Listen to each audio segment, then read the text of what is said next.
estão corrigindo. Eu espero que vocês tenham uma nota boa nessa prova, né? Bom, e aí, mudando, virando a chave, hoje a gente começa o nosso conteúdo de integral, tá?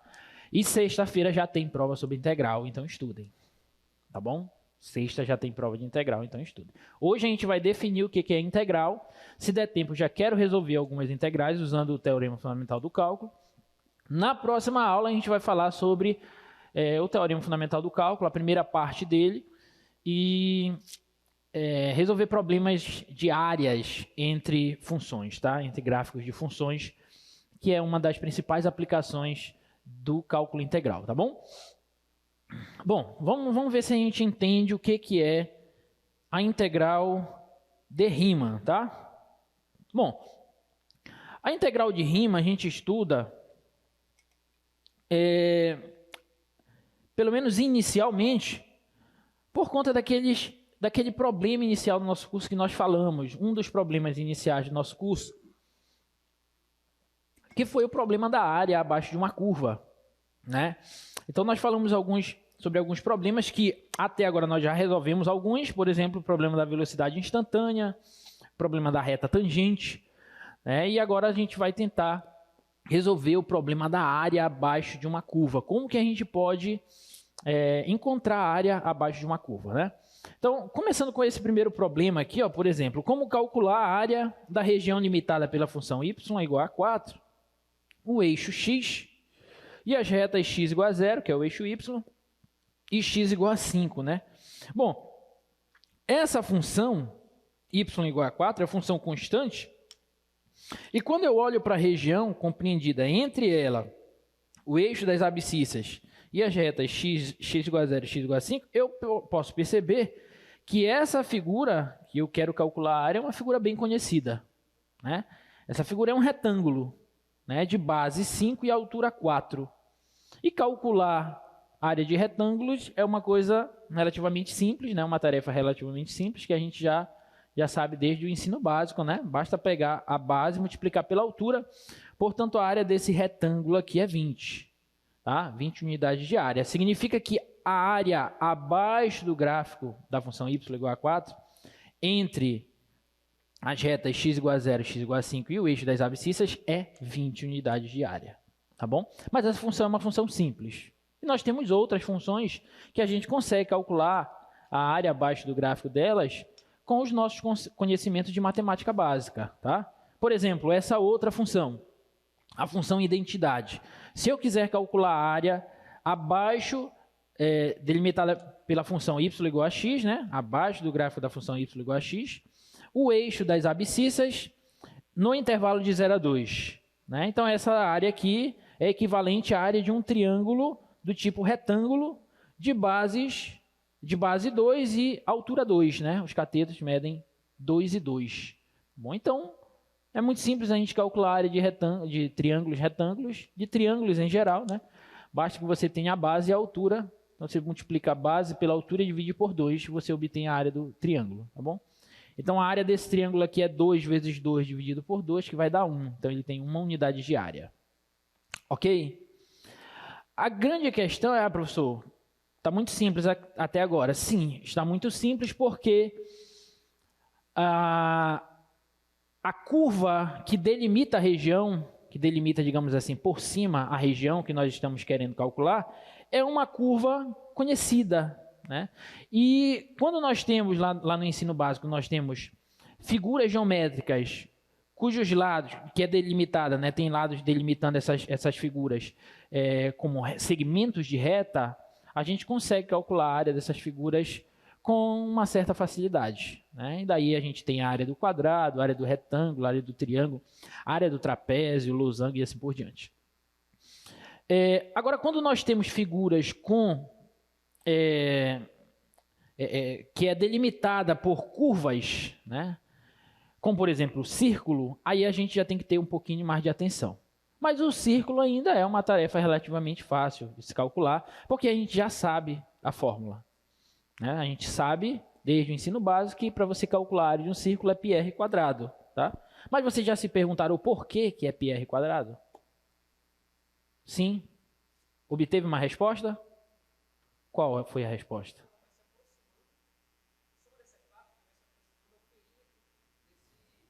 Uhum.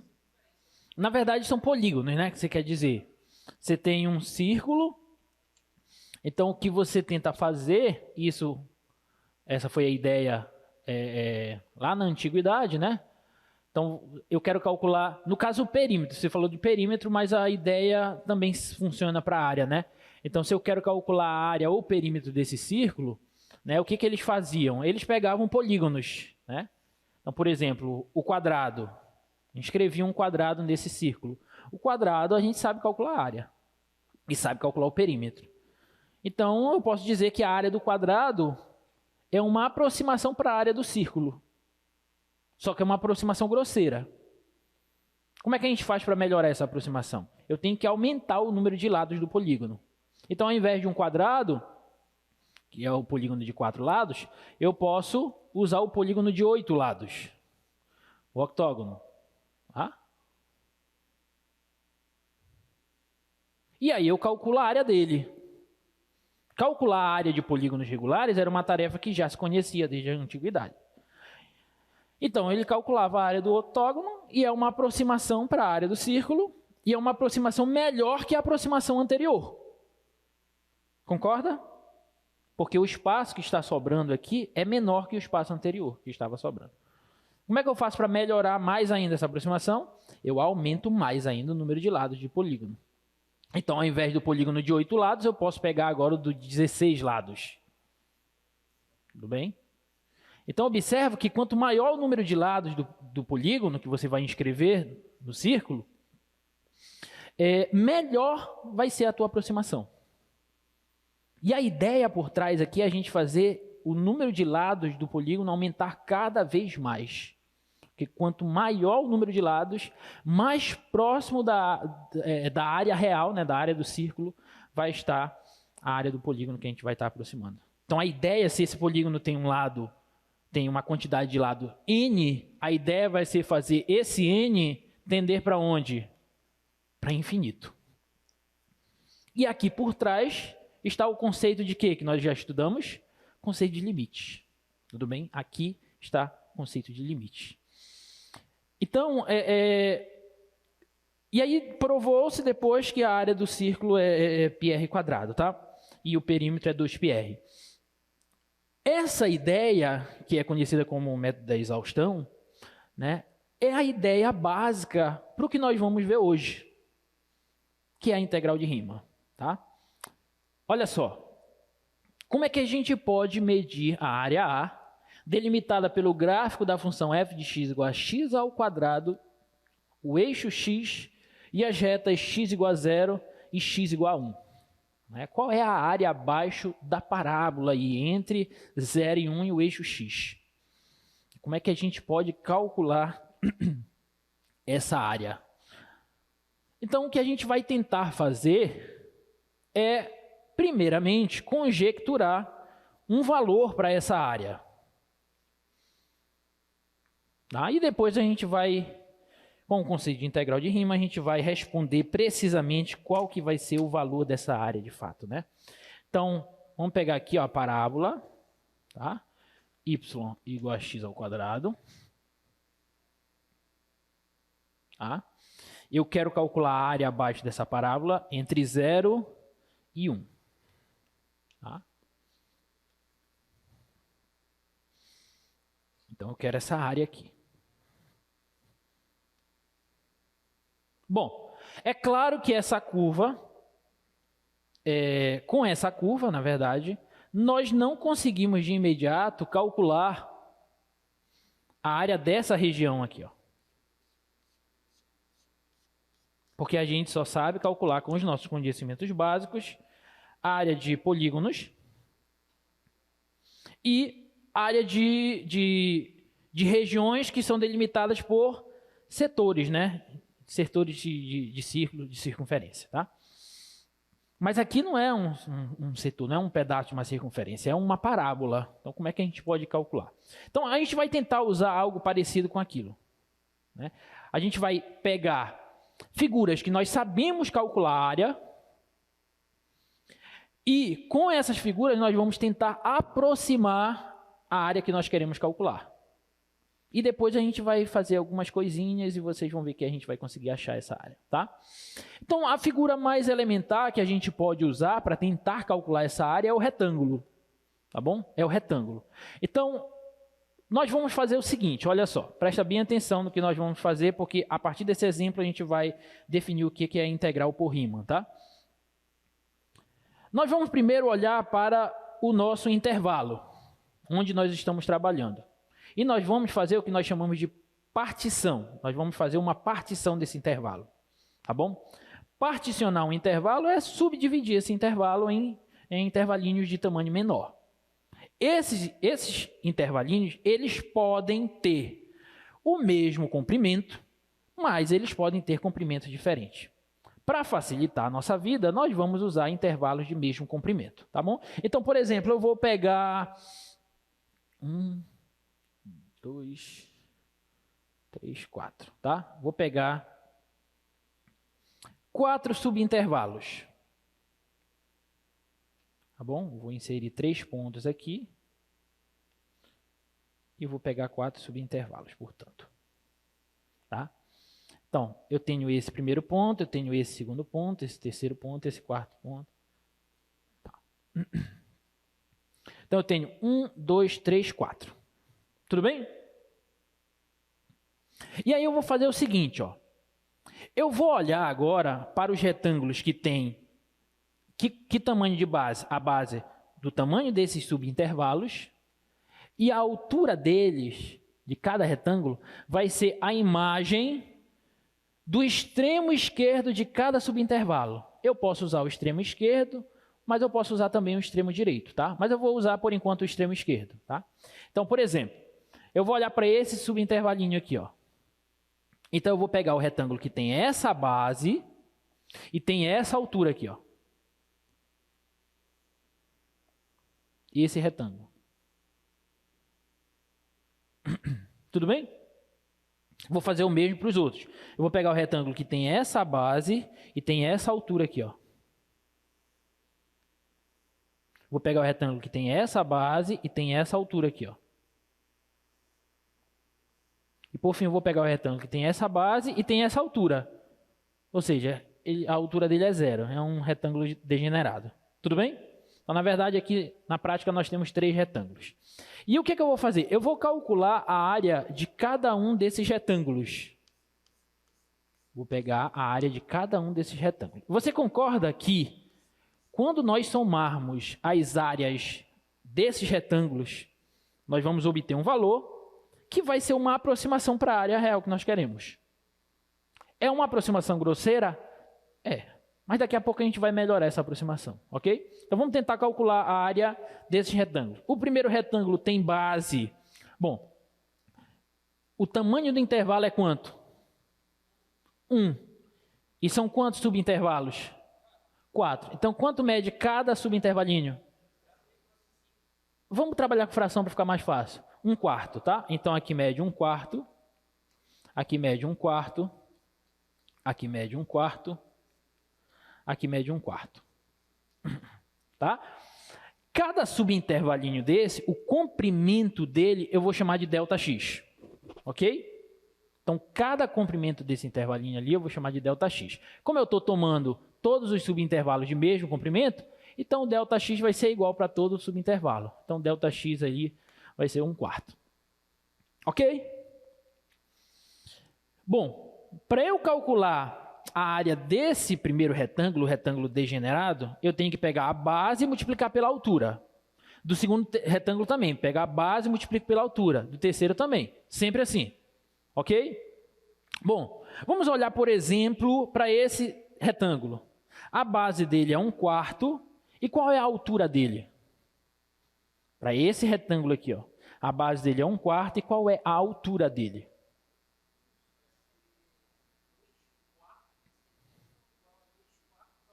Exatamente. Porque olha só, eu tenho que olhar para os pontos. Esse ponto aqui é o ponto 0. Ok. Esse ponto aqui é o ponto que? 1/4. Porque daqui para cá não mede 1/4. Então esse ponto bem aqui, ó, é o ponto 1/4. E aí eu preciso da altura desse retângulo. Só que a altura dele é a imagem do 1/4 pela função x ao quadrado. Concorda? Então, bem aqui, ó, a imagem dele, não sei se dá para vocês enxergarem, eu vou colocar bem aqui, é 1/4 ao quadrado. Ok? Do segundo, desse aqui, ó. Que ponto é esse? Bom, aqui é 1/4 e aqui é 1/4. 1/4 mais 1/4, 2/4. Então, esse ponto aqui é o ponto 2/4. Concorda? Então, eu tenho que olhar para a imagem desse ponto aqui, ó. A imagem desse ponto, que vai ser a altura do retângulo, está aqui, ó.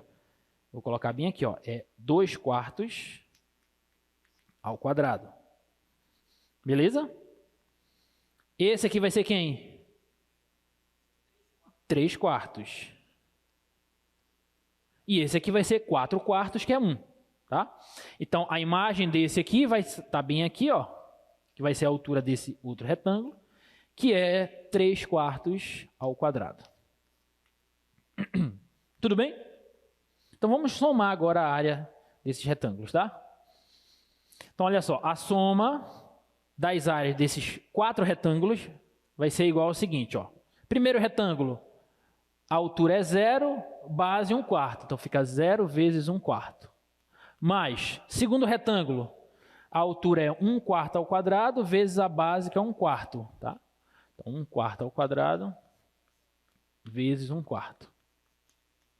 Terceiro retângulo, base é 1/4 e a altura é 2/4 ao quadrado. Então, fica 2/4 ao quadrado vezes 1/4. Mais, último retângulo, base é 1/4 e a altura é 3/4 ao quadrado. Então, 3/4 ao quadrado vezes 1/4. Quando você fizer essa soma, deixa eu ver quanto é que dá. Quando você fizer essa somazinha aí, isso vai dar 0,21875. 0,21875. O que isso significa? Significa que essa área, se S4 é uma aproximação, deixa eu até melhorar aqui. A área que eu quero, na verdade, ela pode ser aproximada por esse S4, que é igual a 0,21875. Tá? Ou seja, nós obtivemos inicialmente uma aproximação para a área que nós queremos calcular. Mas, como eu falei, essa aproximação é uma aproximação grosseira. Tá? A gente pode observar que tem muitos espaços ainda sobrando. Ok? Bom, vamos lá. Observa que eu tomei como altura dos retângulos o extremo da esquerda de cada subintervalo, sim ou não? E observa que com essa tomada de decisão, os retângulos ficaram todos abaixo da curva. Sim ou não? Então a gente vai dizer que essa soma que nós obtivemos, é uma soma inferior de Riemann. Ok? É uma soma inferior. Tá? Se eu tivesse escolhido o extremo da direita, olha como iria ficar. Olha como iria ficar se eu tivesse escolhido o extremo da direita. Olha só. Se eu escolho o extremo da direita, eu ia pegar essa base e a altura seria essa. Sim ou não? Então, eu teria esse retângulo aqui, ó. Pegaria essa base e a altura seria essa. Então, pegaria esse retângulo aqui, ó. Pegaria essa base e a altura seria essa. Então, pegaria esse retângulo aqui, ó. Pegaria essa base e a altura seria essa aqui, ó. Então, pegaria esse retângulo.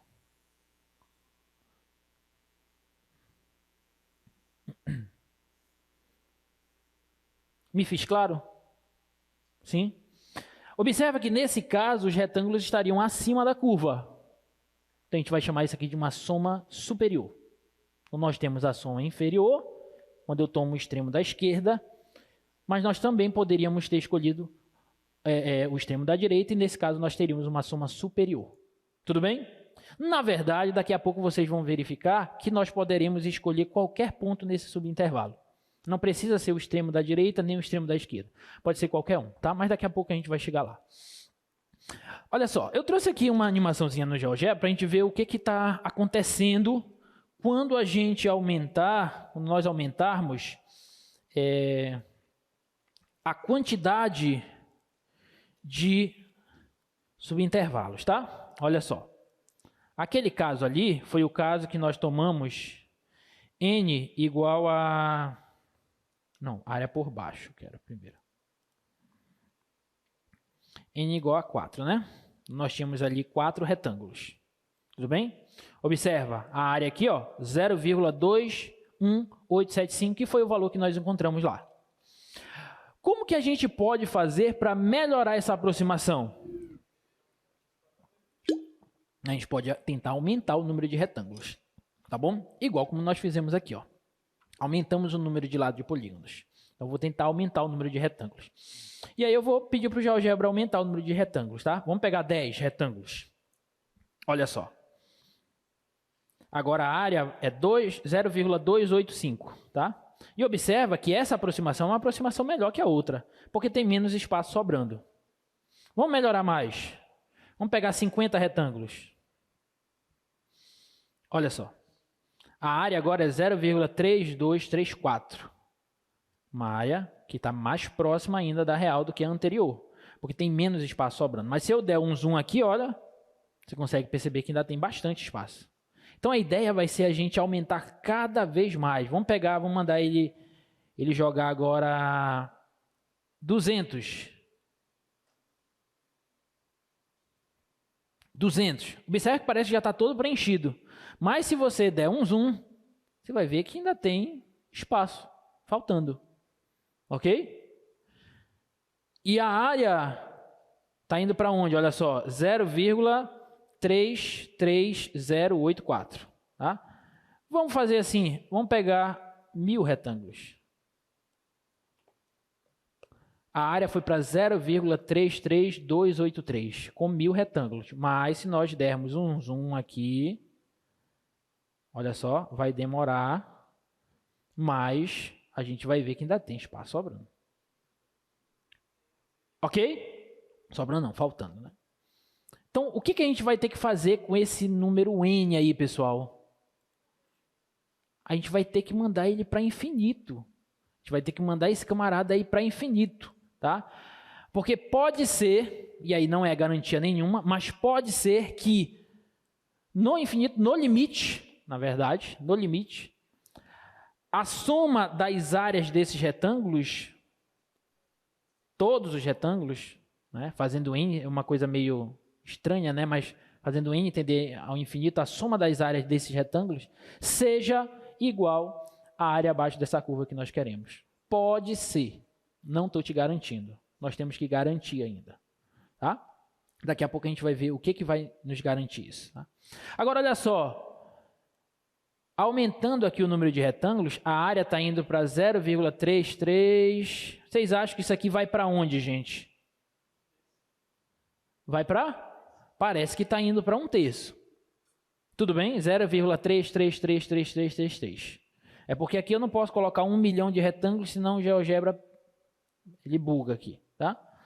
A gente ia ver que ia estabilizar mais algumas casas decimais, tá?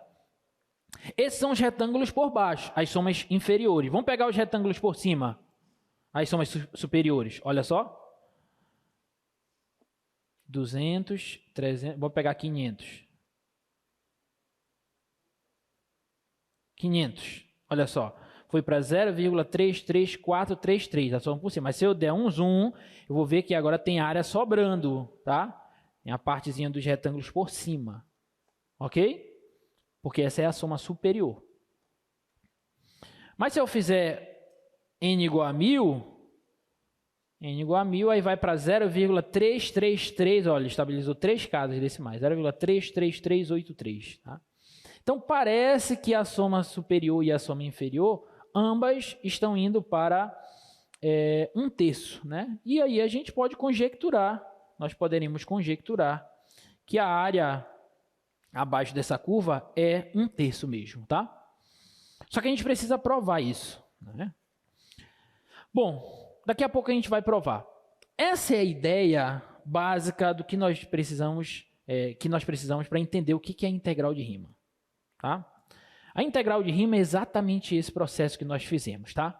Imagina que você tem uma curva, determinada, definida em um certo intervalo, e você quer a área abaixo dessa curva e o eixo das abscissas. O que você vai fazer? Você vai pegar o seu intervalo, vai tomar uma partição desse intervalo. Ou seja, você vai dividir esse intervalo em subintervalos.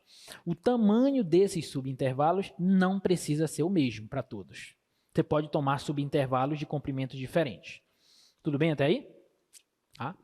Bom, e aí em cada subintervalo, você vai considerar o retângulo de base, tamanho do subintervalo, e a altura vai ser ou o extremo da esquerda do subintervalo, a imagem dele, ou o extremo da direita, mas na verdade pode ser qualquer ponto em cada subintervalo.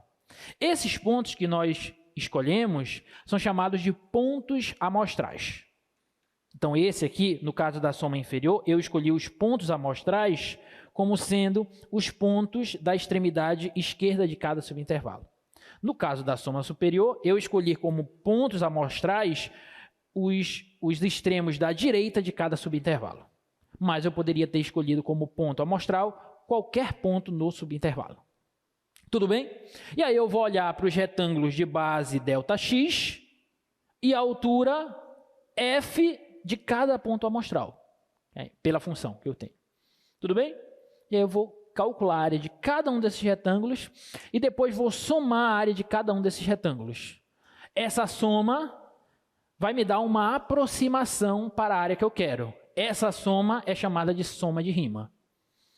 Como é que eu faço para que essa soma se aproxime cada vez mais da área que eu quero? Eu faço n tender ao infinito. Ou seja, eu vou fazer o número de subintervalos aumentar cada vez mais. Tudo bem? Quando eu fizer isso, se o limite que nós vamos efetuar, vai ser um limite, quando eu faço n tender a mais infinito, eu estou calculando o limite. Se esse limite existir, esse número vai ser o que nós vamos definir como a integral de rima, que vai ser nada mais, nada menos que a área abaixo de uma curva como aquela. Tá bom? Então, é um processo que inicialmente não é simples, tá, de se entender e nem de se executar, mas com calma a gente vai enfrentar, vai fazer essa tarefa. Olha só. Então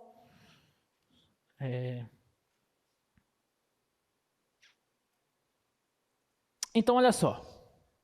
Definição de integral, tá?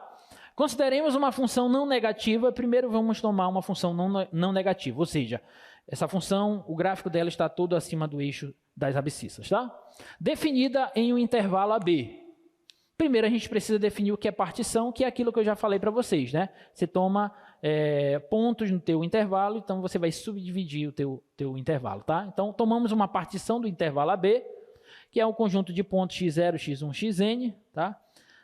Tais que isso aqui acontece, tá bom? Então, por exemplo, tá aqui o meu intervalo AB, e aí eu vou tomar pontos nesse intervalo AB. Pontos interiores no intervalo, ao intervalo, tá? E observa que a distância, por exemplo, a distância entre x0 e x1, visualmente ela é diferente da distância entre x1 e x2. Significa que esse comprimento aqui, ó, é um ΔX, esse outro comprimento aqui é outro ΔX. Eles não precisam ser iguais. Esse é o caso mais geral. Tudo bem? Bom, vamos por parte. Deixa eu pegar uma curva genérica aqui para a gente entender o que a gente vai fazer agora. A gente definir o que vai ser essa integral aí de...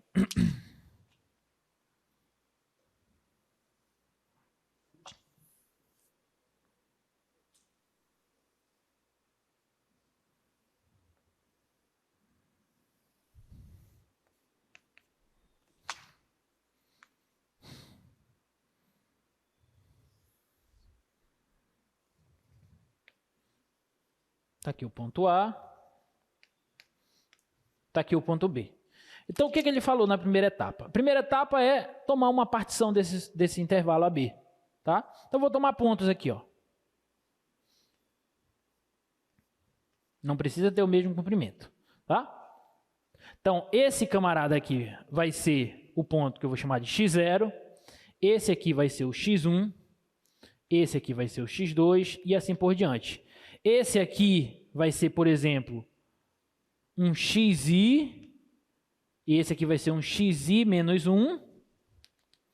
Aqui vem um xn menos 1, e esse aqui vai ser o xn. Tá bom? Então tem n mais 1 pontos aí. Ok? Esse i que eu estou tomando, esse i pertence ao conjunto 0 a n. Tá? É só o índice, tá? Quando o i for 1, eu estou falando de x1. Quando o i for 2, estou falando de x2. Quando o i for 10, estou falando do x10 e assim por diante. Ok? Alguma dúvida? Sim ou não? Tá. Olha só. Aqui eu vou ter um primeiro intervalo ou subintervalo, que eu vou chamar de I1. Então, esse I1 é o seguinte subintervalo. É do x1, do x0 até o x1. Tá? O I2, x1 até x2. Vem embora. O II, o intervalo de índice I, vai ser do xi menos 1 até o xi. O IN, é o intervalo de xn menos 1 até o xn. Ok? Cada intervalinho desse, ou cada subintervalinho desse, tem um comprimento.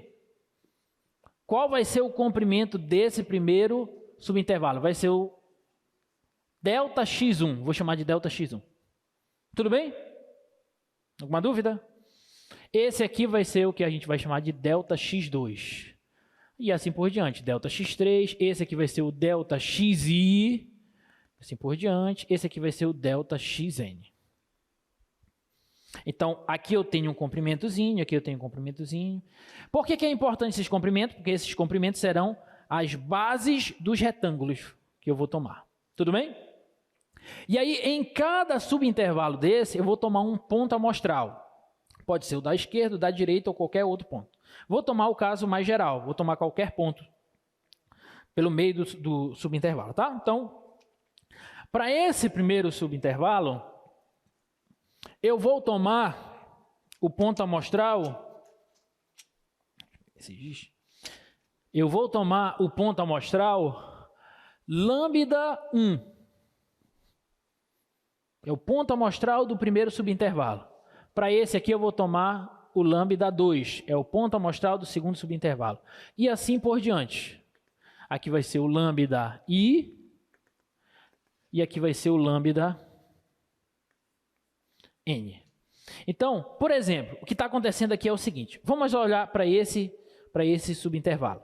Eu vou escolher um ponto aqui, um ponto amostral. Tá bom? Então, sei lá, vou pegar esse cara. Esse cara aqui vai ser o lambda I. E aí, o que eu vou fazer agora? Eu vou olhar para o retângulo que tem base ΔXi, esse retângulo aqui, ó, que tem a base ΔXi, e a altura dele vai ser a imagem desse ponto amostral pela função f. Tá? Então, eu venho bem aqui, ó. Vou olhar para a imagem desse ponto pela função f. Tá? Então, eu vou olhar para o retângulo que tem essa base e essa altura. Que retângulo é esse? É esse aqui, ó.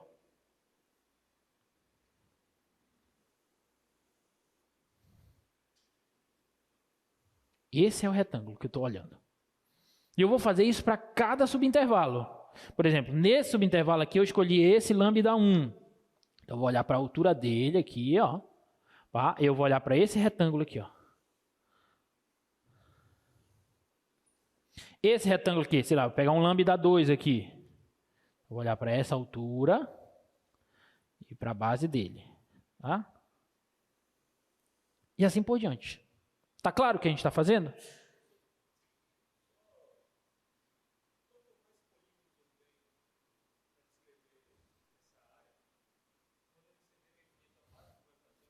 Exatamente. Não é uma coisa meio estranha? Né? Quando eu faço n tender a infinito, as bases dos retângulos estão indo para zero. O ΔX está indo para zero. Então, parece que a gente está somando apenas segmentos de reta. Então, aqui, por exemplo, não vou riscar ali, aqui, por exemplo, quando eu fizer esse n, aqui n é igual a 4, né? Mas quando eu fizer n tendendo a infinito, parece que eu estou somando intervalinhos, retângulos bem fininhos, cada vez mais finos, um colado no outro. Então, é como se eu estivesse, na verdade, somando segmentos de reta, né? Por isso que vai preenchendo. A base dos retângulos está indo para zero, o retângulo está ficando fino, a área dele está indo para zero, mas quando eu somo todo mundo, ele preenche toda a área.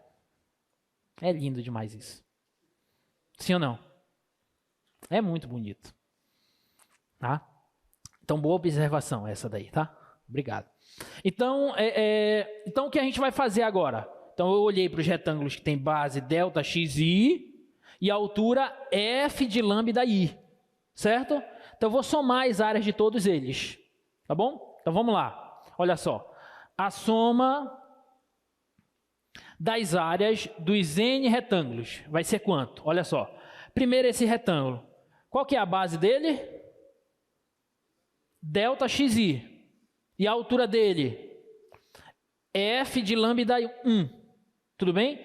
Base dele, ΔX1. Altura, F de lambda 1. Então, vai ficar F de lambda 1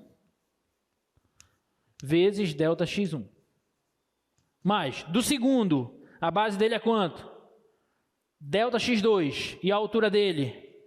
F de lambda 2. Tá? Então, F de lambda 2 vezes ΔX2. Mais, vamos pegar o genérico. Vamos pegar o iésimo intervalo. A base dele vai ser F de lambda i vezes ΔXi. F de lambda i vezes ΔXi. Mais, vamos pegar o último, né? O último vai ser F de lambda n vezes ΔXn. Tá?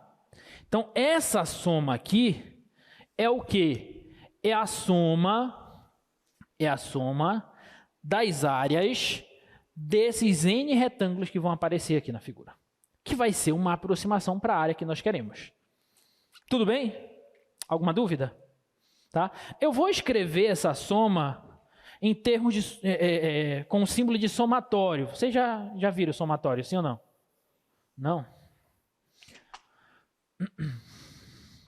O somatório é esse símbolo aqui, assim, ó, né, que é um sigma, a letra sigma. Tá?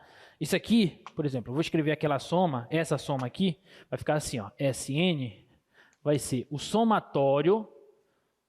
Somatório significa somar mesmo, tá? Então, eu estou somando parcelas. Quais parcelas?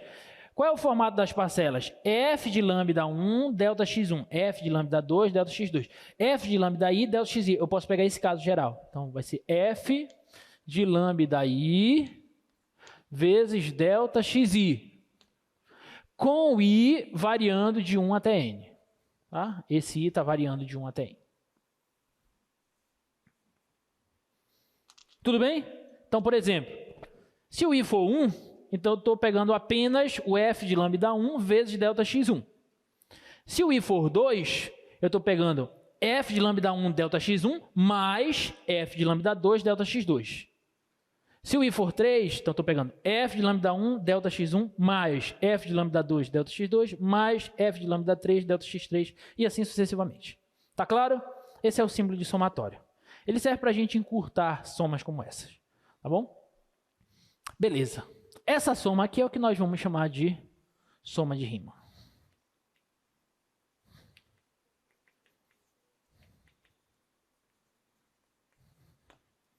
Tá bom?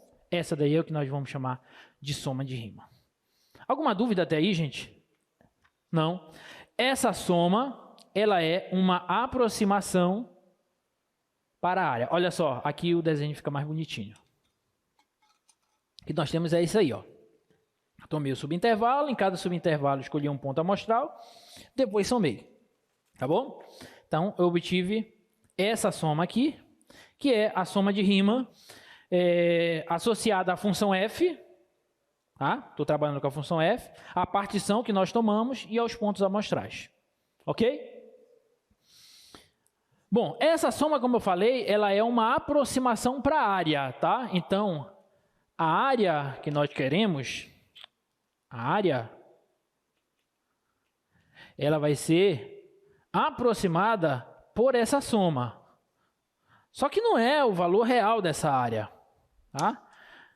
Para a gente melhorar essa aproximação, a gente pode tentar, inicialmente apenas tentar, fazer com que essa soma melhore cada vez mais, tomando n cada vez maior, né? Então, a gente vai aumentar o número de subintervalos. E aqui, a gente precisa ter em mente o seguinte: como eu estou tomando o caso geral, eu estou tomando ΔX diferentes, eles não precisam ter o mesmo tamanho. Quando eu faço o n tender a mais infinito, na verdade, mais precisamente, eu estou fazendo o máximo desses comprimentos, o maior desses comprimentos, tender a zero. Porque se eu fizer o maior desses intervalinhos tender a zero, o comprimento dele, todos os outros também tenderão a zero. Tá claro? Então, tem que ter em mente isso. Quando eu estou fazendo n tender a infinito, eu estou fazendo o máximo dos ΔXis tender a zero. Tá bom? Então, só para a gente deixar claro que é a definição mais precisa, digamos assim, tá? Então, o que a gente vai fazer é tomar o limite dessas somas, tá? Então, a gente vai fazer o seguinte, ó. A área, ela vai ser igual ao limite, quando n tende a mais infinito, daquelas somas, ou seja, desse somatório aqui, ó. Quando i tende a 1 até n, desses f de lambda is vezes ΔXis. E aqui, implicitamente, a gente está tomando que o máximo dos ΔXis está indo para zero. Tá? Então, a gente vai dizer que aquela área vai ser igual a esse limite se esse limite existir. Porque até então, nada nos garante que esse limite vai existir. Mas se ele existir, aí a área vai ser igual a esse número. Tudo bem? Se esse limite existir, a gente vai dizer que o valor desse limite é a integral de rima da função f de x no intervalo AB. E aí a gente vai escrever assim, ó. É tipo um S esticado, tá? Integral. No intervalo de A até B, esse aqui é o limite inferior, esse é o limite superior do intervalo. Então tem que ter cuidado com a ordem. Se errar a ordem, você vai errar a integral, tá? Então, integral de A até B da função f de x dx. Esse dx é aquela diferencialzinha que a gente estudou, tá bom? E observa que isso aqui está muito parecido com isso. Aqui é um somatório, aqui é um S que indica soma. Aqui é f de lambda i, aqui é f de x. Aqui é ΔXi, aqui é dx. E quando eu faço i variar de 1 até n, eu estou no intervalo AB, que é o intervalo AB. Tudo bem? Então, essa integral vai ser o valor desse limite, caso ele exista. Tudo bem? Agora, o que nos garante que esse limite vai existir? Um teorema. Né? Um simples teorema, que na verdade é um teorema bem difícil de ser demonstrado e que nós não vamos demonstrar, porque não é o nosso intuito aqui, tá? Que é esse teorema aqui, ó, que toda função contínua em intervalo fechado é integrável. E como aqui nós só estamos trabalhando basicamente com funções contínuas, então vai existir esse limite para todas as funções que nós formos trabalhar aqui. Tá bom? E, portanto, todas as funções que nós estamos trabalhando, elas são integráveis em intervalos fechados. Tá? Então, sempre esse limite vai existir para as funções que nós formos trabalhar. Alguma dúvida? Então, isso é a integral de rima. A integral de rima nada mais é que um limite. É um limite dessas somas, tá? E aí, vamos tentar mostrar, né? Então, vamos tentar mostrar. Ficou claro alguma dúvida nisso aí? Sim ou não? Inclusive, tem umas questões para vocês resolverem na lista usando... Vocês já viram a lista? Já viram as questões? Pois é, tem umas duas questões lá para vocês fazerem usando isso aí, tá? Vamos tentar calcular essa área, então, e provar que, de fato, essa área é um terço. Tudo bem? Vamos tentar fazer. Deixa eu pegar aqui o apagador. Vamos ver se a gente consegue mostrar que essa área de fato é 1/3.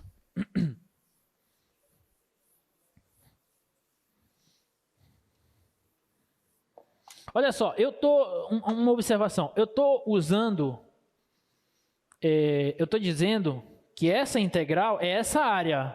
Em tese, eu estou dizendo que essa integral é essa área, a área abaixo daquele gráfico. Tudo bem?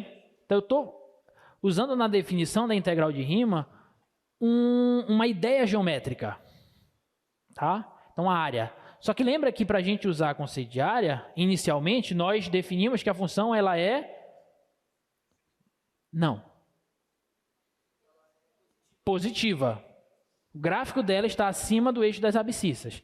Mas, professor, e se ela for negativa? Porque nós temos funções que parte do gráfico estão acima do eixo x e outra parte está abaixo do eixo x. Tudo bem? E nesse caso, aí a gente vai dizer o seguinte, ó. Por exemplo, vamos supor que eu quero integrar essa função desse intervalo aqui, ó, de A até B. Então, eu vou dizer que a integral de A até B dessa função vai ser menos essa área. Então, eu vou calcular essa área, só que, por definição, a área é sempre positiva. Então, eu vou pegar o valor dessa área e vou encontrar o oposto a ele. Então, menos essa área. Tudo bem? Então, essa observação é uma observação importante aqui, olha. Bota aí no slide, por favor. Olha só, se f assumir valores positivos e negativos em um intervalo, então a soma de Riemann é a soma das áreas dos retângulos que estão por cima do eixo x, acima do eixo x, e do oposto das áreas dos retângulos que estão abaixo do eixo x. Tá? Assim, a integral de f em AB pode ser interpretada como a área resultante, isso é, a diferença entre as áreas. Então, se a função tiver uma parte acima do eixo x e outra parte abaixo do eixo x, então a integral em todo intervalo, como essa aqui, por exemplo, ó, tem uma parte acima e uma parte abaixo. Então, a integral dela de f de x no intervalo AB vai ser a diferença entre as áreas que estão acima e abaixo. Tudo bem? Alguma dúvida? Porque aqui a gente considera a área positiva e aqui a área negativa, então é como se eu estivesse fazendo a diferença entre as áreas. Tá bom? Então, essa é uma observação muito importante que a gente vai exercitar ainda no decorrer do nosso curso, tá? Então, vamos lá. Só para a gente fechar essa parte da definição de integral de Riemann. Então, observa que é uma ideia meio abstrata, assim, parece que não vai dar certo, né? Porque você, como o rapaz observou, você está fazendo o comprimento dos retângulos, a base dos retângulos ir para zero. Então, a área dos retângulos, de cada retângulo, está indo para zero.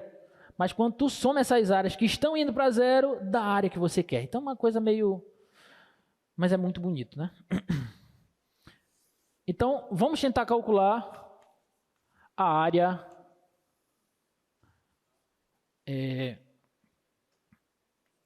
dessa região aqui, que nós ficamos de calcular, tá? Então, vamos lá, olha só. Qual é a primeira coisa que nós temos que fazer? Seccionar, tomar uma partição no intervalo, tá? Vou tomar uma partição aqui, tá bom? Para facilitar a nossa vida, nós vamos tomar esses subintervalos de mesmo comprimento, tá bom? Então, olha só, o intervalo todo, ele tem que comprimento? 1. Eu vou dividir ele em quantos subintervalos? N. Então, qual que vai ser o comprimento de cada subintervalo? 1 sobre N. Então, o ΔX, ele vai ser 1 sobre N. Então, vamos olhar aqui, por exemplo. O x0, o ponto x0, é o zero. O ponto x1, que é esse aqui, ó, o ponto x1 é 1 sobre N, porque esse tamanho aqui é 1 sobre N. O ponto x2 vai ser quanto? 2 sobre N. O ponto x3, 3 sobre N. O ponto x i menos 1, i menos 1 sobre N. O ponto xi, i sobre N. E assim por diante. Tá claro? Tá? Então, x1, o xi vai ser I sobre N, e o xn vai ser N sobre N, que vai ser N sobre N é 1, tá aqui 1. Tudo bem? Dúvidas? Perguntas? Posso. Tá. Eu tomei a partição, né? Então aqui é o x0, aqui é o x1, x2, x3, x4 e assim por diante, até o xn. Como eu estou tomando os subintervalos de mesmo comprimento, então cada subintervalo tem esse comprimento, 1 sobre n. Então aqui é 0. Então aqui, como esse tamanho é 1 sobre n, então aqui vai ser 1 sobre n. 1 sobre n mais 1 sobre n dá 2 sobre n. Então esse ponto aqui é 2 sobre n. E assim por diante. Quando eu chegar no xi, ele vai ser o i sobre n. Chegar no 10, 10 sobre n. No 1000, 1000 sobre n. E assim por diante. Tá bom? Alguma dúvida? Não? Beleza. Aí o que a gente precisa fazer agora? Nós precisamos em cada subintervalo escolher o quê? Um ponto amostral.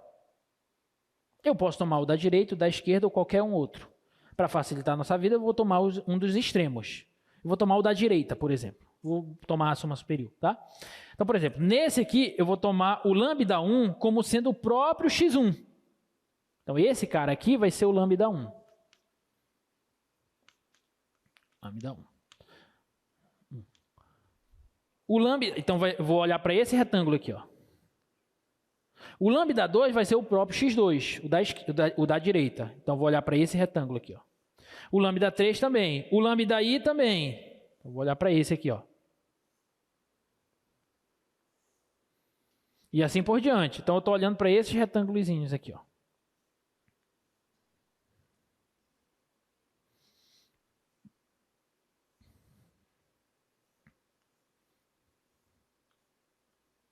Tá bom? Então, esse aqui vai ser o próprio lambda i. Esse aqui vai ser o próprio lambda n. Tá? E aí, para eu calcular a área de cada um desses retângulos, o que eu preciso? Da base, que eu já sei que é ΔX, mas eu preciso da altura. A altura é quem? É a imagem dos lambdas. Então, aqui eu preciso calcular o f de lambda 1. Preciso calcular o f de lambda i. Preciso calcular o f de lambda n. Tá bom? Como aqui, ó, observa que aqui no somatório, olha só para o caso geral, para o retângulo fundamental, f de lambda i vezes ΔXi. Quem que é o f de lambda? Quem que é o lambda i? Não é i sobre n? Então, o que vai ser a imagem pela função x ao quadrado do lambda i? Vai ser i sobre n ao quadrado. Tudo bem? Então, a soma de rima dessa função aí, relativa a essa função, a partição e aos pontos amostrais escolhidos, a soma de rima vai ser essa daqui, olha. Deixa eu anotar aqui. Soma de rima vai ser somatório, quando i varia de 1 até n, de f de lambda i vezes ΔXi. Tá? Vezes ΔXi. Então, a soma de rima vai ser o somatório, quando i varia de 1 até n. ΔXi é igual para todo mundo, que é quanto? 1 sobre n, muito bem, 1 sobre n. F de lambda i, eu pego o lambda i e jogo na função x ao quadrado. Quem que é o lambda i? O caso geral, o lambda i é quem? I sobre n. Quando eu aplico na função f, vai ficar i sobre n ao quadrado. Então, aqui vai ficar i sobre n ao quadrado. Então, é esse somatório aqui que eu tenho que calcular. Na verdade, calcular o limite desse somatório quando o n tende a mais infinito. Tá? Olha só, vamos trabalhar com esse somatório aqui. Não se assusta. I ao quadrado é i ao quadrado. N ao quadrado é n ao quadrado. Vezes n, n ao cubo. Vou parar bem aqui para vocês tentarem entender o que é esse somatório. O i está variando de 1 até n. Então, por exemplo, quando o i é 1, vai aparecer 1 ao quadrado sobre n ao cubo. Concorda? Quando n é 2, vai aparecer 1 ao quadrado sobre n ao cubo, mais 2 ao quadrado sobre n ao cubo. Quando o i é 3, vai aparecer 1 ao quadrado sobre n ao cubo, mais 2 ao quadrado sobre n ao cubo, mais 3 ao quadrado sobre n ao cubo. Tá claro? E eu tenho que fazer isso para o i variando de 1 até n. Eu vou expandir esse somatório para vocês entenderem melhor. O que está acontecendo aqui é isso aqui, ó. Essa soma vai ser 1 ao quadrado, mais 2 ao quadrado, mais 3 ao quadrado, mais n ao quadrado, tudo isso sobre n ao cubo. Tá claro para todo mundo? Sim ou não? O n ao cubo é comum para todas as parcelas. Quem está variando é o i. Então, é 1 ao quadrado, mais 2 ao quadrado, mais 3 ao quadrado, mais até n ao quadrado. Tá bom? Vocês sabem que para essa soma temos uma fórmula. A soma dos quadrados dos n primeiros naturais. Vocês sabem qual é a fórmula? Vocês sabem qual é a fórmula da soma dos n primeiros naturais apenas? É uma PA, né, gente? 1 mais 2 mais 3 é a soma dos termos de uma PA. Aí não é uma PA, porque são os quadrados, tá? Deixa eu ver se eu coloquei aqui a fórmula. Olha só. Essas fórmulas aqui, ó, essa primeira é a fórmula da PA de razão 1, de 1 até n, n vezes n mais 1 sobre 2. Essa daqui é dos n primeiros quadrados, essa daqui dos n primeiros cubos. Então, 1 ao cubo, mais 2 ao cubo, mais 3 ao cubo, até n ao cubo é isso aqui, ó. Ela é, na verdade, a soma dos n primeiros termos ao quadrado. Ó. Engraçado, né? Mas tudo bem. Então, a gente vai usar essa formulazinha, ó. Tá bom? Essa formulazinha. Então, aquela fórmula eu vou substituir bem aqui, ó, porque aquela fórmula é isso. Tá? Então, vai ficar assim, ó. Sn vai ser n vezes n mais 1 vezes 2n mais 1 sobre 6, só que aqui ainda tem n ao cubo. Então, vou colocar 6n ao cubo. Alguma dúvida? Sim ou não? Não? Dá para simplificar alguma coisa aí? Esse n com um dos n's aqui, ficam 2. Tá? Então, a soma das áreas daqueles n retângulos, ela é dada pelo seguinte, ó, n mais 1 vezes 2n mais 1 sobre 6n ao quadrado. Então, tá aqui. Essa é a soma de Riemann, que é a soma das áreas daqueles n retângulos. Tudo bem? Bom, aí para e respira. O que eu tenho que fazer agora? Fazer o n tender ao infinito. É isso que eu preciso fazer. Eu faço o n tender ao infinito e torço para que esse limite exista. Se ele existir, vai ser a área abaixo daquela curva. Se ele não existir, ou eu errei alguma coisa, ou então a gente tem que refazer aí tudo que já se estudou de cálculo, né? Ele vai ter que existir esse limite, tá? E a gente já conjecturou que aquela área é quanto? 1/3. Então, esse limite aí tem que dar 1/3. Vamos torcer para que ele dê 1/3. Tá? Então, vamos ver. Então, agora, a área, ela vai ser o limite, quando n tende ao infinito, das somas de Riemann. Certo? Ou seja, vai ser o limite, quando n tende ao infinito, do Sn, que é isso. Que é n mais 1 vezes 2n mais 1 sobre 6n ao quadrado. Como é que você faz para resolver esse limite? Vocês já resolveram o limite, vocês já sabem. É só colocar o x no lugar do n. Professor, eu só sei com x, com n eu não sei. Então, imagina que tem um x aí. Como é que você resolve esse limite? Evidência maior potência. Uma boa ideia. Como é que a gente faria aqui no numerador?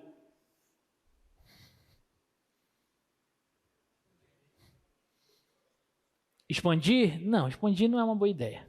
Tem ideia melhor. Hã? N quadrado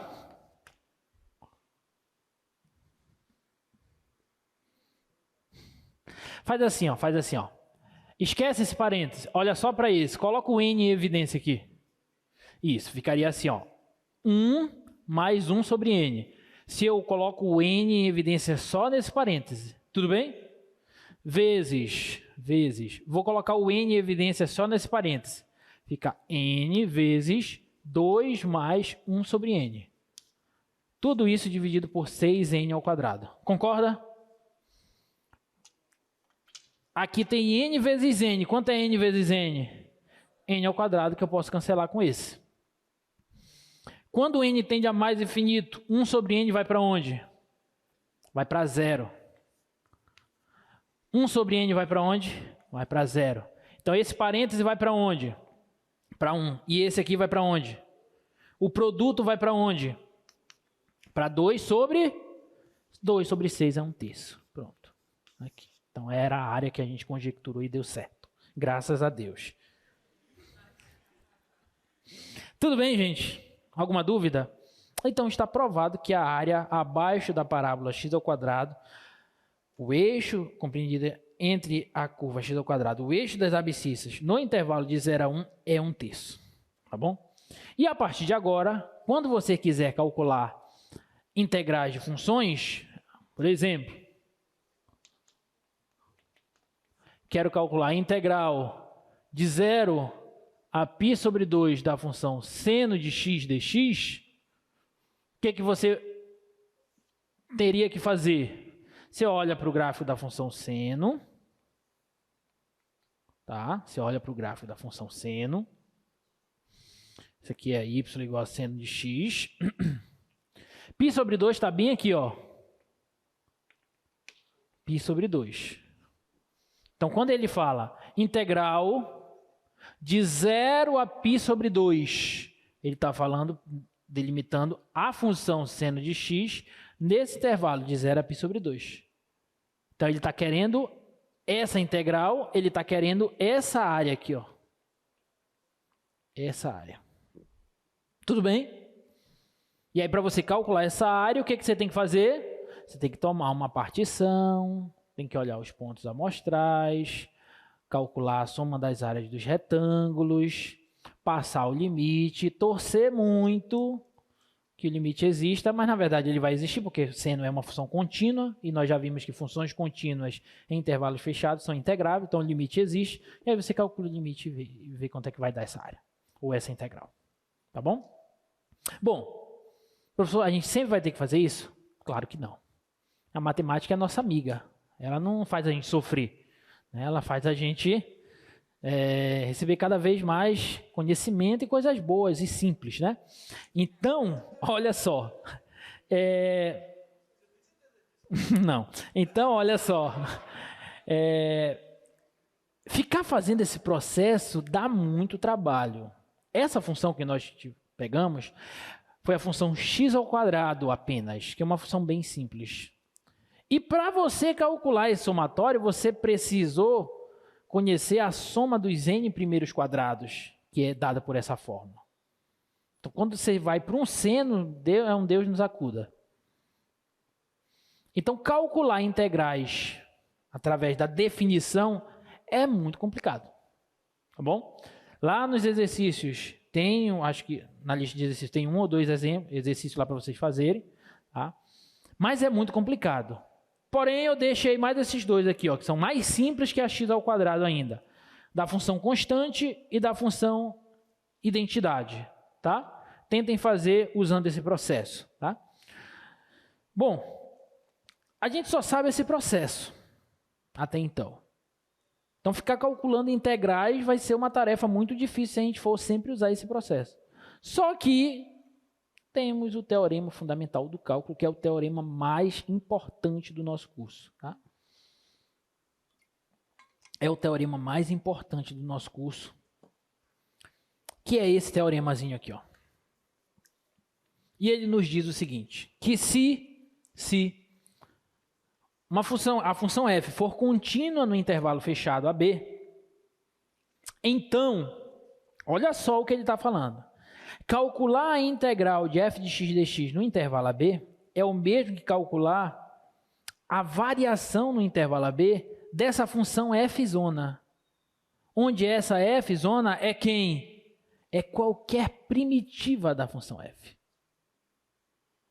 Ou seja, se eu quero calcular a integral de 0 a π sobre 2 da função seno de x, basta que eu saiba quem é uma primitiva dela.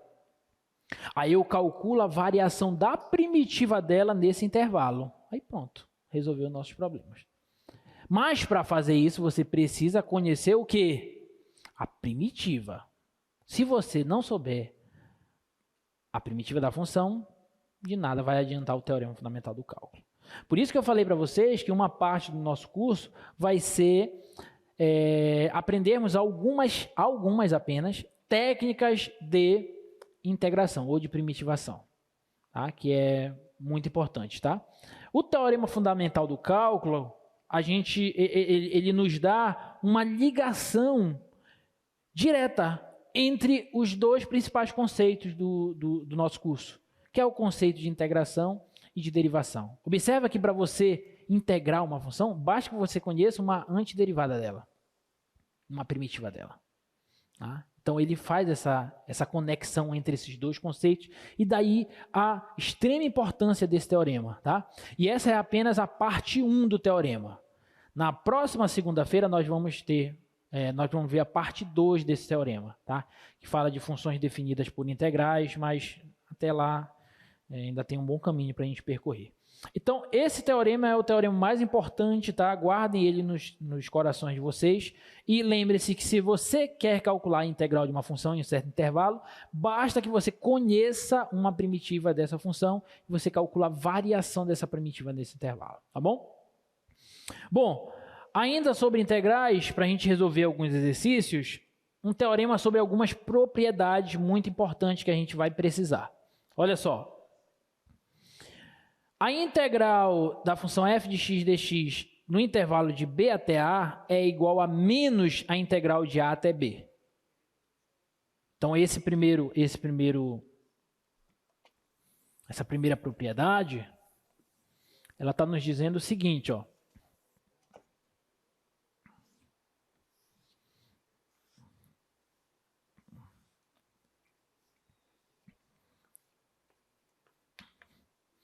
Ela está nos dizendo o seguinte, ó. Se eu integrar de A até B, isso é o mesmo que eu integrar de B até A com sinal contrário. Então, a integral de A até B f de x dx é igual a menos a integral de B até A de f de x dx. Ou seja, se eu trocar a ordem dos limites de integração, eu tenho que trocar o sinal da integral. Tudo bem? Importantíssimo. Segunda propriedade. A integral de A até A da função f de x dx é zero. Se eu olhar para a definição geométrica, faz todo sentido, porque integrar de A até A eu não estou saindo daqui, então não tem área. Tudo bem? Não tem área. Então, de fato, vai ser zero. Terceira propriedade. A integral de A até B da função constante é simplesmente a função constante vezes a diferença entre B até A.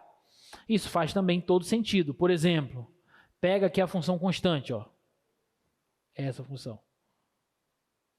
Função constante igual a C. Função constante igual a C.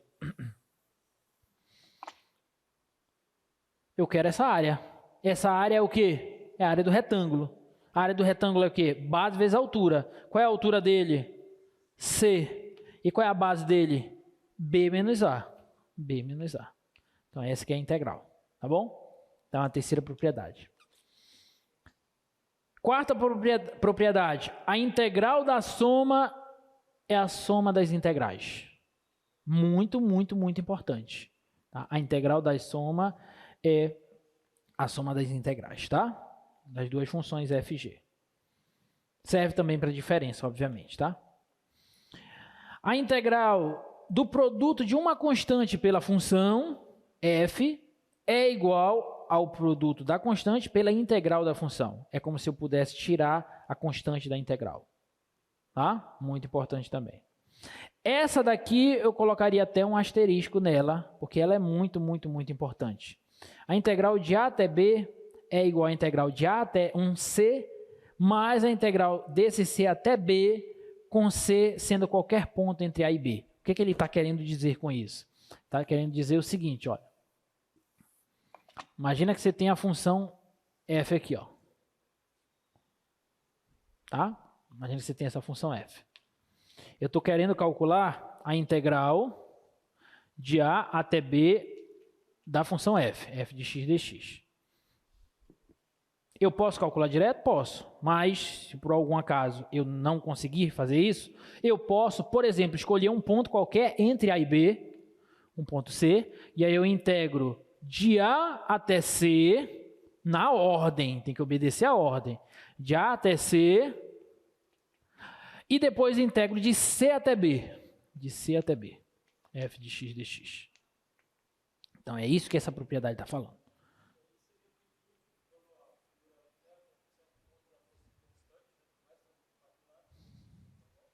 Sim.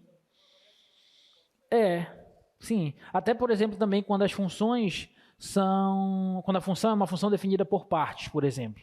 Que em um certo intervalo ela tem uma característica e em outro intervalo ela tem outra característica. Aí fica muito interessante. A gente usa muito essa propriedade, por isso eu colocaria um asterisco nela, que ela é uma das mais importantes. Então, calcular essa área toda é o mesmo que você calcular essa área e depois calcular essa área e depois somar essas duas áreas. É isso que essa propriedade está nos dizendo. Tá bom? Quinta propriedade. Está tudo 5 aqui, na verdade. 4, 5, 6. Aqui é 7, na verdade. Sétima propriedade. Se a função for positiva, para todo x no intervalo, então a área vai ser positiva. Faz todo sentido, né? Agora, se você tem uma função maior que uma outra função, em um certo intervalo, então a integral da maior vai ser maior que a integral da menor. Tá bom? Se você tem uma função por cima de outra, então a área dessa que está por cima vai ser maior que a área que está por baixo. Faz todo sentido também. Ok? Alguma dúvida, gente? Então, essas propriedades são muito importantes e com elas a gente vai conseguir resolver alguns exercícios, tá? Então, vamos lá. Vamos resolver alguns exercícios usando o teorema fundamental do cálculo, obviamente. Tá? Não vou usar agora a definição porque a gente já conhece o teorema fundamental.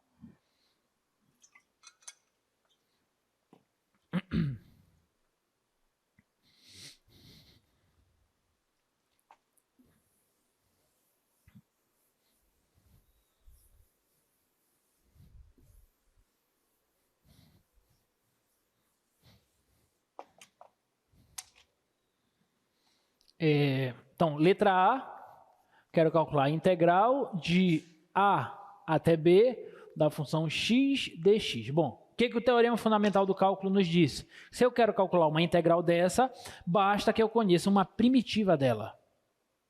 Aí eu calculo a variação da primitiva. Quem é uma primitiva? Pode ser qualquer primitiva. Nós temos a família de primitiva, mas pode ser qualquer uma. Quem é uma primitiva de x? X ao quadrado sobre 2. Então, a gente vai colocar assim, ó, x ao quadrado sobre 2 é uma primitiva. E aí a gente vai calcular a variação dessa primitiva no intervalo AB. E aí a notação que a gente geralmente usa é essa aqui, ó. Pode colocar assim, ó, de A até B. Uma barra cobrindo toda a função de A até B.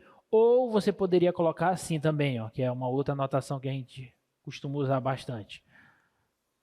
Tá? De A até B. É a mesma coisa.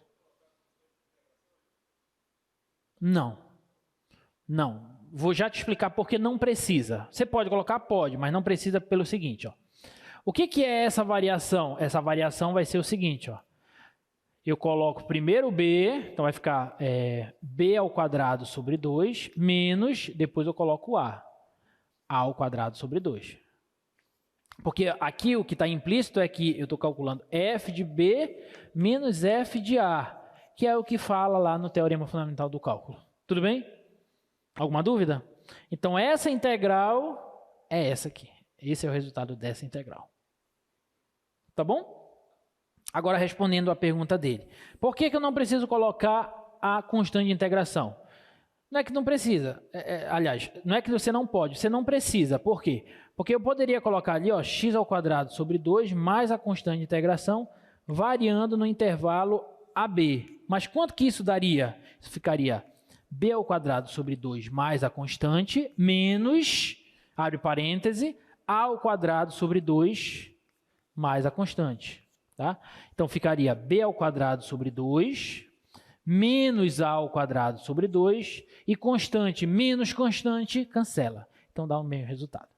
Tá bom? Então, quando você coloca a constante, vai dar o mesmo resultado que você colocar qualquer outra primitiva. Tudo bem? Ok? Sim, próxima, letra B.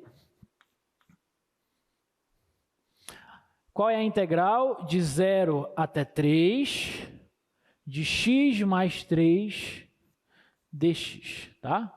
Então, o que a gente tem que fazer aí? A gente tem que encontrar uma primitiva dessa função x mais 3. Quem é? X ao quadrado sobre 2 mais 3x. Muito bem. E aí eu vou calcular a variação dessa primitiva no intervalo de 0 a 3. Tá? Então vai ficar como? Primeiro eu substituo 3. Vai ficar 3 ao quadrado sobre 2 mais 3 vezes 3. Tá? Menos, agora eu substituo 0. 0 ao quadrado sobre 2 mais 3 vezes 0. Tá claro? Isso aqui tudo vai dar 0. Então vai sobrar só isso. 3 ao quadrado é 9 sobre 2, mais 3 vezes 3 dá 9. Tá? Então isso vai dar 18, 27. 27 sobre 2. Tudo bem? Olha, é sempre interessante e muito importante você fazer, pelo menos inicialmente, né, nesses primeiros exercícios, que vocês estão conhecendo a integral agora, né? Então, nesse início é muito importante que vocês consigam visualizar o que está acontecendo geometricamente nas integrais. Tá? Então, por exemplo, essa integral aqui, deixa eu colocar ela novamente aqui, integral de 0 a 3 de x mais 3 dx. Tá? O que é essa integral sob o ponto de vista geométrico, né? Essa integral é o seguinte, ó.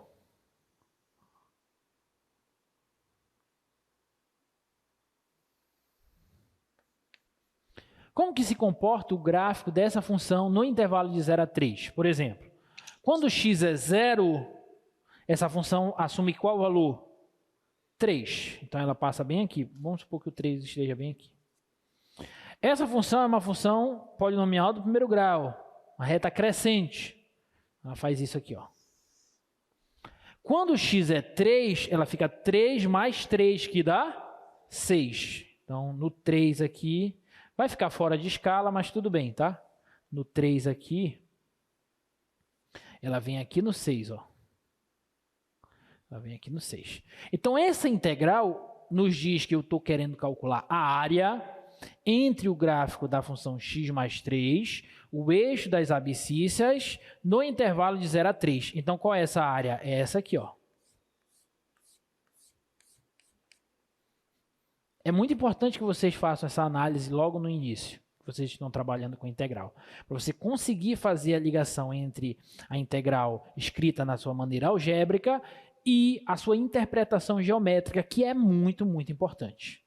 Inclusive, pode ser questão de prova de vocês, porque na próxima aula a gente vai falar sobre área entre curvas. Então, vai cair questão de área na tua prova.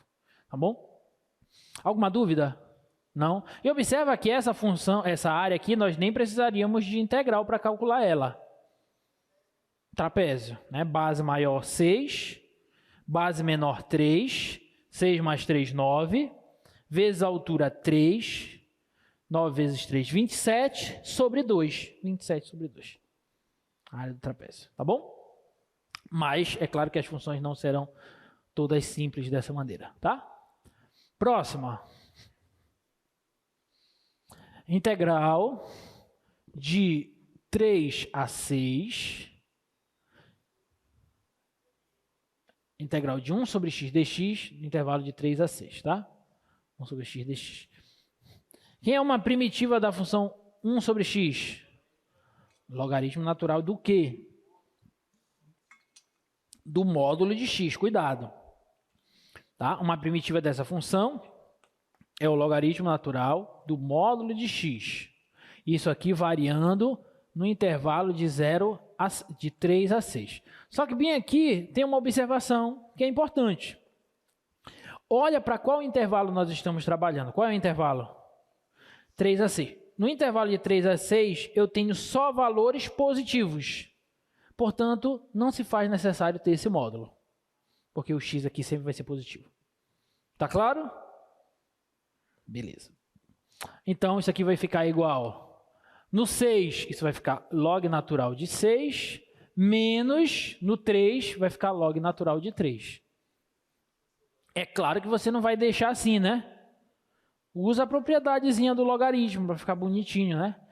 O log da diferença é... Desculpa, a diferença dos logaritmos é o log do quociente. Tá bom? Divisão se transforma em subtração, subtração se transforma em divisão. Então, 6 dividido por 3 dá 2. Então, essa área aqui é log natural de 2. Tudo bem? Neperiano, muito bem. Log neperiano. Alguma dúvida? Não?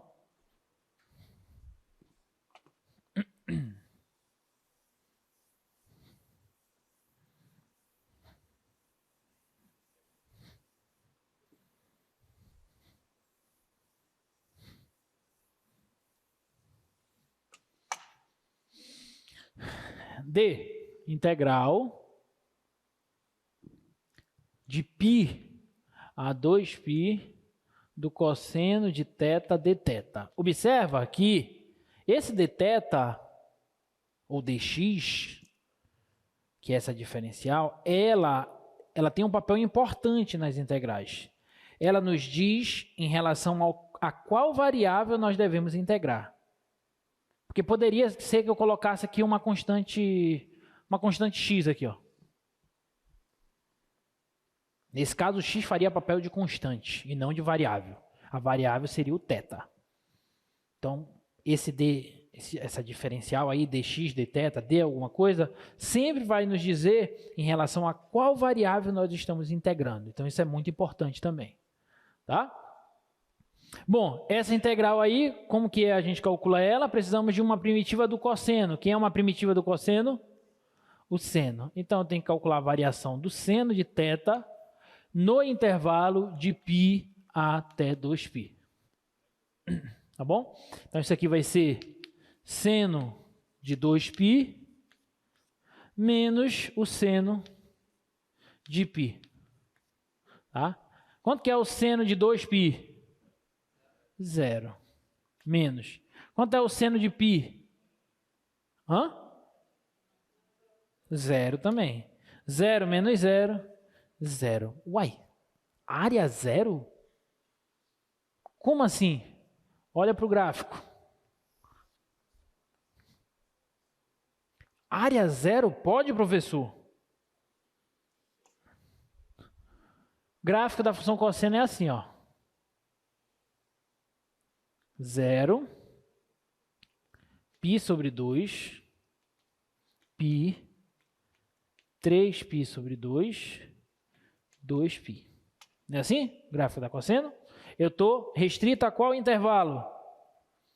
De π a 2π. Então, essa parte aqui não me interessa. Essa parte aqui não me interessa. Tem que olhar só para cá. E só para cá, nesse intervalo, quando eu calculo a integral de π até 3π sobre 2, eu estou calculando essa área aqui, só que negativa. E quando eu calculo a integral de 3π sobre 2 até 2π, eu estou calculando essa área positiva. Só que pela simetria da figura, essas duas áreas têm o mesmo valor, só que uma é positiva e outra negativa. Então, elas se cancelam e por isso a integral deu 0. Tá bom? Alguma dúvida? Agora, você tem que prestar muita atenção no seguinte, gente. Olha só. Aqui eu te pedi a integral dessa função desse intervalo. Essa integral deu 0. Ok. Agora, se eu tivesse te pedido a área compreendida entre o gráfico da função cosseno no intervalo de π até 2π, aí é diferente. Aí a gente vai trabalhar de maneira diferente, porque a área não pode dar 0. Então, o que eu iria fazer? Eu calculava essa primeira integral, trocava o sinal dela, depois calculava essa segunda integral, mantinha o sinal dela, que é positivo, e depois somava essas duas partes. Ou, como elas são simétricas, né? Simétricas no sentido de... Simétricas não. Como elas têm a mesma área em valor absoluto, digamos assim, então bastava calcular essa parte e multiplicar por 2, porque são iguais. Tá claro? Então, calcular área e calcular integral, em tese, elas são coisas diferentes. Então, você tem que ter cuidado com essa questão aí, tá? Quando eu te der apenas a integral, pode ser que ela dê positivo, pode ser que ela dê zero, pode ser que ela dê negativa. Mas quando eu te pedir a área, você já tem que ter em mente que aquele valor vai ter que ser positivo.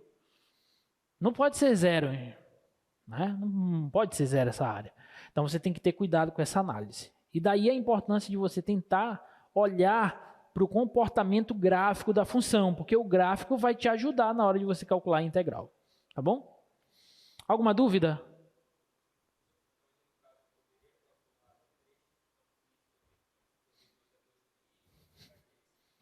(3π sobre 2 a 2π do cosseno de θ d θ) e o quê? E o que mais que você falou? E multiplicaria por 2. 2 vezes isso. Perfeito. Essa daqui seria a área. E isso por conta da simetria da função. Né? Essa parte aqui é igual a essa. A área dessas duas regiões são iguais por conta da simetria da cossenoide. Tá bom? Alguma dúvida?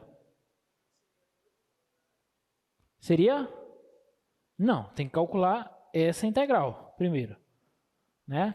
Quem é a primitiva do cosseno? É seno, só que você faria ele variar de 3π sobre 2 até 2π. Aí encontraria quanto que vai dar. Bora fazer essa conta. Deixa eu calcular aqui.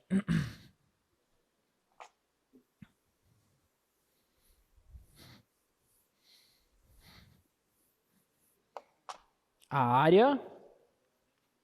área vai ser, como nós falamos, 2 vezes a integral de 3π sobre 2 até 2π do cosseno de θ d θ. Então, vamos calcular essa integral aqui. Vamos ver quanto que ela é. Quem é uma primitiva do cosseno? Seno θ, variando no intervalo de 3π sobre 2 até 2π. Tá? Então, isso vai ficar seno de 2π menos o seno de 3π sobre 2. Seno de 3π sobre 2. Tá? Seno de 2π, 0. Menos seno de 3π sobre 2, menos 1. Então, menos o menos 1 dá 1. Então, essa área aqui é 1. A área só daquela outra parte. Então, essa área total vai ser 2 vezes 1, que vai dar 2. Ok? Uma dúvida? Beleza.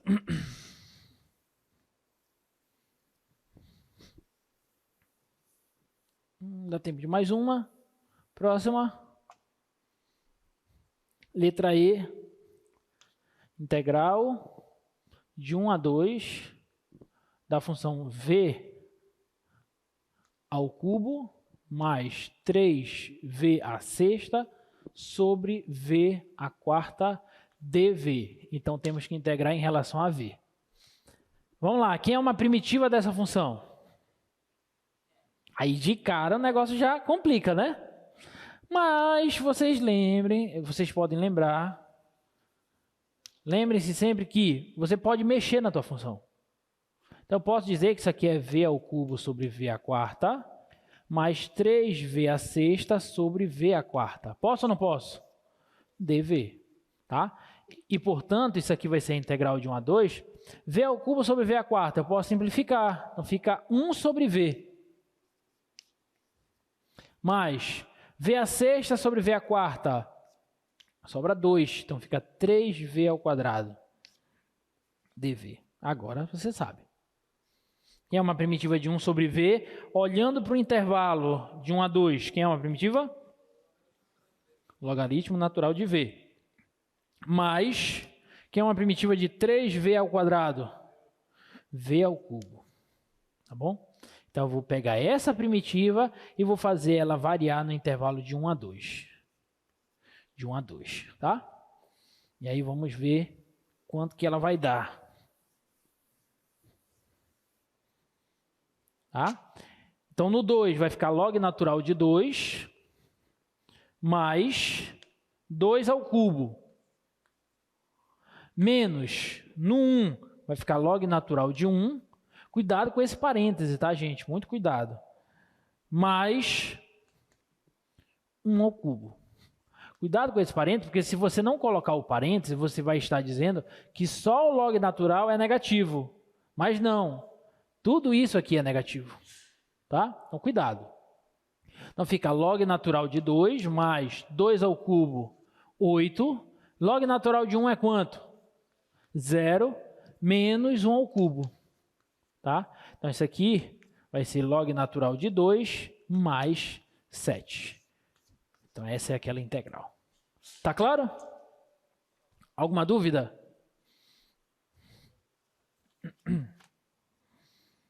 Dúvidas, perguntas? Não? Bom, por hoje tá bom. Na próxima aula a gente termina essas questões e vamos falar mais um pouquinho sobre o teorema fundamental do cálculo e resolver problemas de áreas entre gráficos de funções contínuas, tá? Um abraço, gente. Até a próxima.